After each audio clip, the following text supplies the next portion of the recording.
بسم اللہ الرحمن الرحیم۔ محترم ناظرین، السلام علیکم ورحمۃ اللہ وبرکاتہ۔ رائیونڈ تبلیغی اجتماع کا پہلا مرحلہ اجتماعی دعا اور رقت آمیز مناظر کے ساتھ اختتام پذیر۔ تفصیلات کے مطابق رائیونڈ تبلیغی اجتماع 2024 عیسوی کا پہلا مرحلہ اجتماعی دعا اور رقت آمیز مناظر کے ساتھ اختتام پذیر ہو گیا ہے، جس کے بعد تبلیغی اجتماع کے شرکاء اپنے اپنے علاقوں کو واپس روانہ ہونے لگے۔ رائیونڈ تبلیغی اجتماع کے پہلے مرحلہ میں اختتامی دعا حضرت مولانا ابراہیم دیولہ صاحب انڈیا والوں نے کروائی۔ شرکاء خدا کے حضور گڑ گڑا کر امت مسلمہ کے اتحاد اور اسلام کی سربلندی کے لیے دعائیں کرتے رہے۔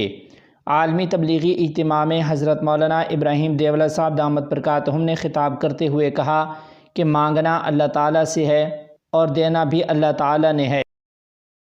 پر امید ہو کر اپنی حاجتوں کو اللہ تعالیٰ سے مانگا کرو۔ مانگنے والوں سے اللہ تعالیٰ راضی ہے اور دعا کبھی رد نہیں ہوتی، بلکہ ہر دعا کو اللہ تعالیٰ قبول فرماتے ہیں۔ اجتماعی دعا کے بعد مندوبین کی واپسی کا سلسلہ شروع ہو گیا۔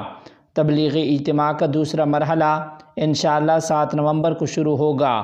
تبلیغی اجتماع کے پہلے مرحلے میں دعا کے بعد اجتماع کے شرکاء اپنے اپنے شہروں کو واپس روانہ ہو گئے ہیں۔ بہت زیادہ رش ہونے کی وجہ سے رائیونڈ روڈ کو شرکاء کی واپسی کے لیے ون وے کر کیا ہے۔ ٹریفک پولیس کی جانب سے ایک پلان ترتیب دیا گیا ہے۔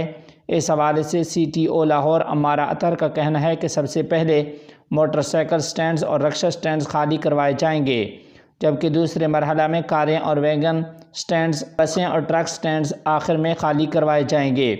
CTO لاہور کا کہنا ہے کہ شہری رائیونڈ جانے والے راستوں پر سفر سے گریز کریں، کیونکہ رائیونڈ جانے والے تمام راستوں کو بند کر دیا ہے۔